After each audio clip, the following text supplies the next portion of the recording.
بسم اللہ الرحمن الرحیم۔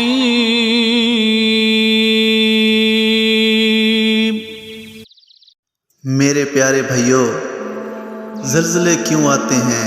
حضرت عائشہ رضی اللہ تعالیٰ عنہ سے کسی نے پوچھا زلزلے کیوں آتے ہیں؟ ارشاد فرمایا کہ جب عورتیں غیر مردوں کے لیے خوشبو استعمال کریں، جب عورتیں غیر محرم مردوں کے سامنے ننگی ہونے میں جھجک محسوس نہ کرے، یعنی زنا عام ہو جائے، جب شراب اور موسیقی عام ہو جائے تو تب زلزلے کا توقع رکھنا چاہیے۔ گناہوں کو بیان مت کریں۔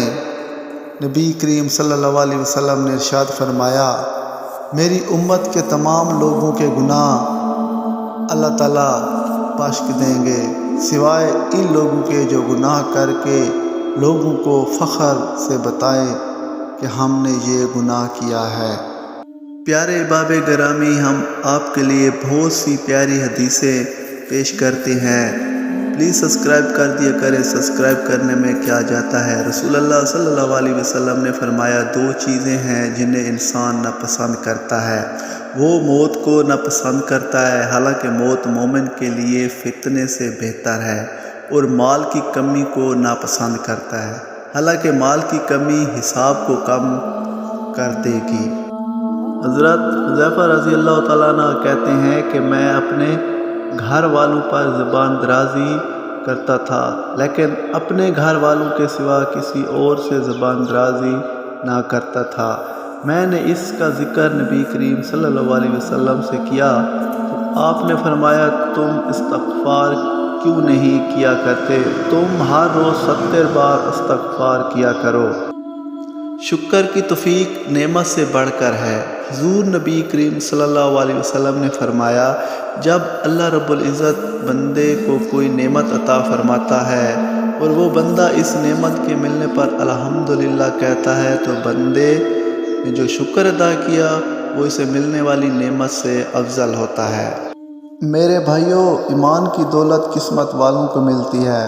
رسول اللہ صلی اللہ علیہ وسلم کا ارشاد، بے شک اللہ رب العزت نے تمہارے درمیان اخلاق بھی ایسے ہی تقسیم فرمائے جیسے کہ رزق تقسیم فرمایا، اور اللہ اس کو بھی دنیا عطا فرماتا ہے جس سے وہ محبت کرتا ہے، وہ اس کو بھی جس سے وہ محبت نہیں کرتا، البتہ ایمان صرف اسی کو عطا فرماتا ہے جس سے اسے محبت ہوتی ہے۔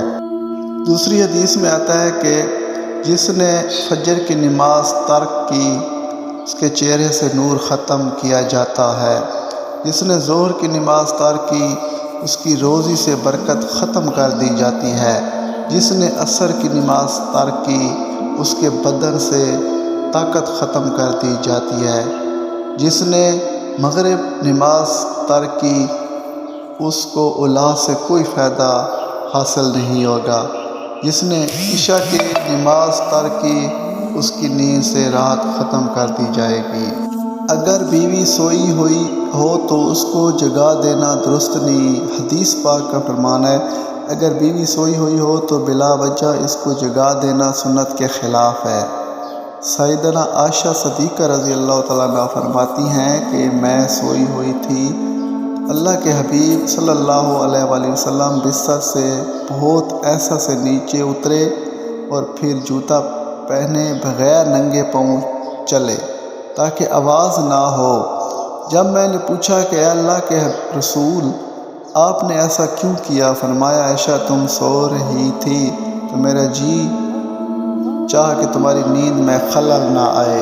اللہ تعالیٰ تمہارے جسموں اور تمہاری صورتوں کو کبھی نہیں دیکھتا، وہ تو تمہارے دل کو دیکھتا ہے جو دل میں رب بستے ہیں۔ پوچھا جائے گا کہ جنت کتنی دور ہے؟ آپ صلی اللہ علیہ وسلم نے فرمایا، جنت 2 قدم پر ہے، پہلا قدم نفس پر رکھ دو، دوسرا قدم جنت میں ہوگا انشاءاللہ۔